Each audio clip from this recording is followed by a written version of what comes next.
let's talk about a continual discussion on demographics in martial arts. If you're new to what I'm doing, I had an encounter with some incredibly overly spiced peanuts.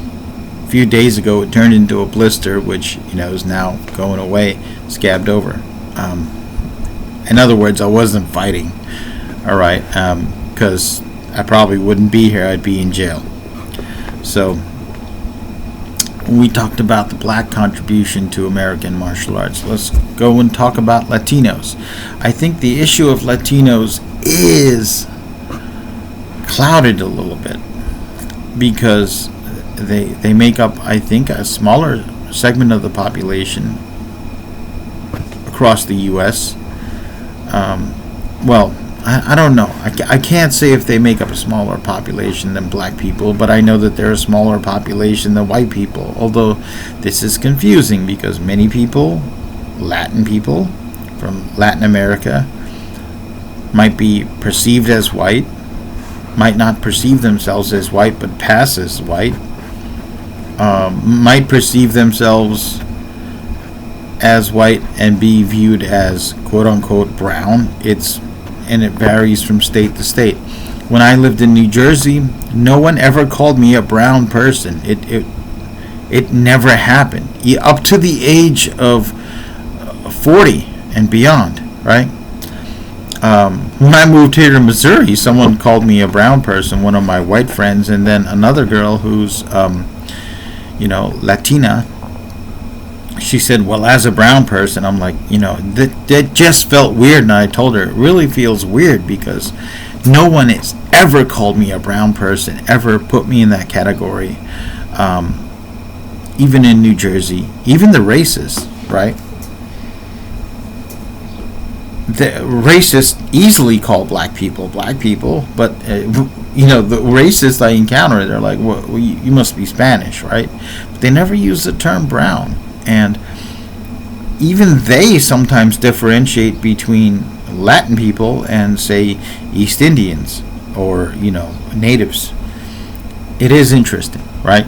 It is interesting that these things that we create, societies create to navigate through life, all right?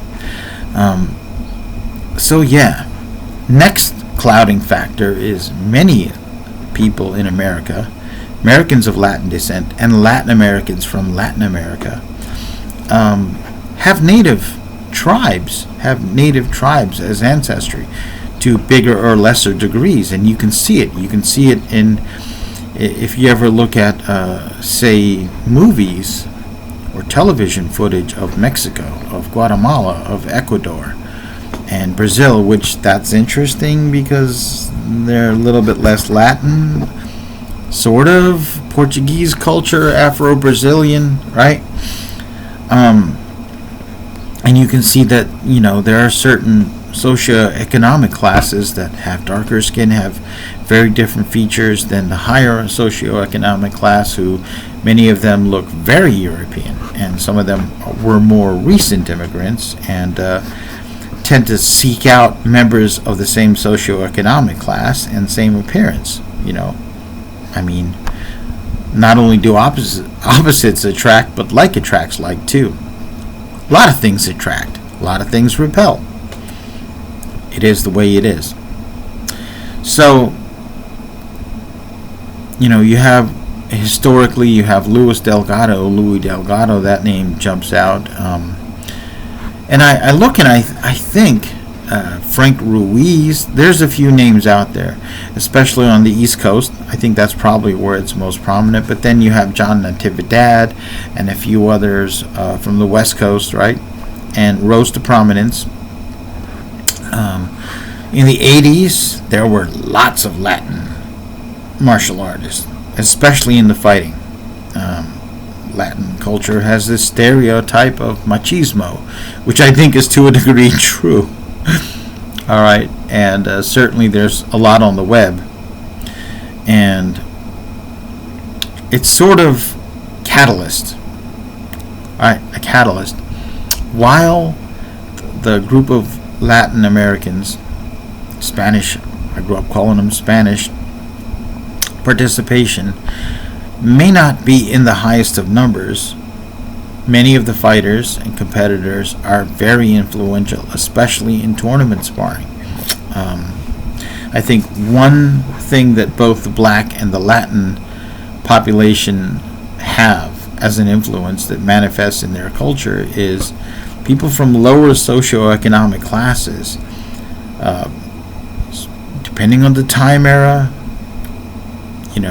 there's a lot of minorities, what we call minorities in this country, and their introduction to the fighting arts is boxing, sometimes from relatives, sometimes from participation in a local gym.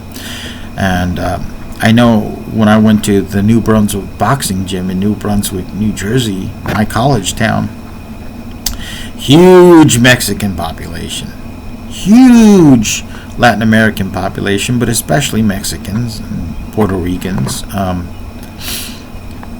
And a lot of them put their kids in it very early. They have no problem with their kid getting punched in the face. It'll toughen them up. It'll teach them things.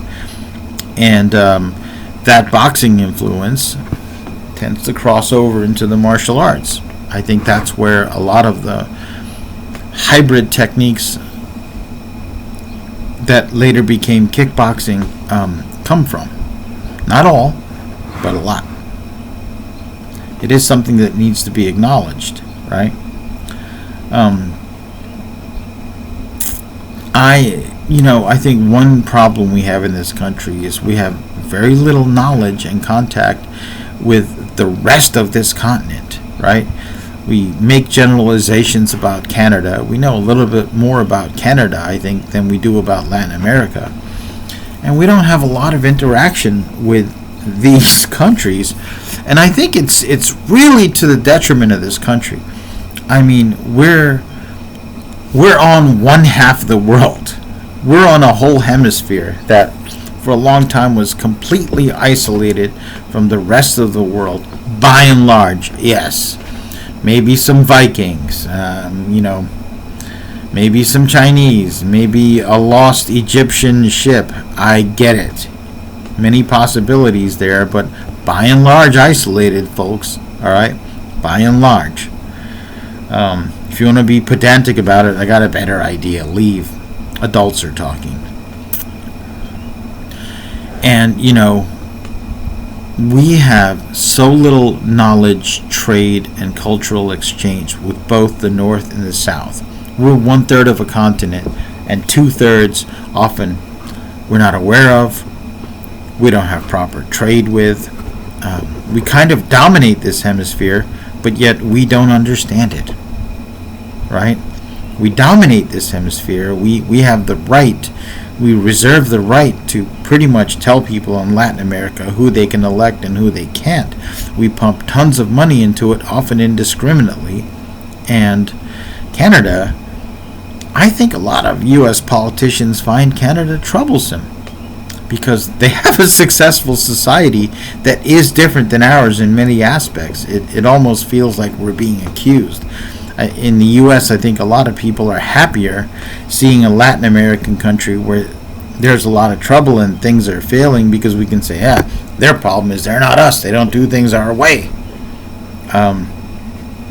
When often, many of the problems in Latin America are instigated or aggravated by our actions, right? And again, I think that's because the general public doesn't have enough knowledge, enough stake, and enough interaction with the rest of this hemisphere.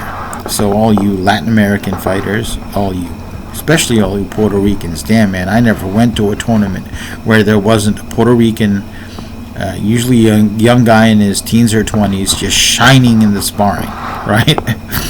And flashy fighters, very exciting fighters, charismatic, and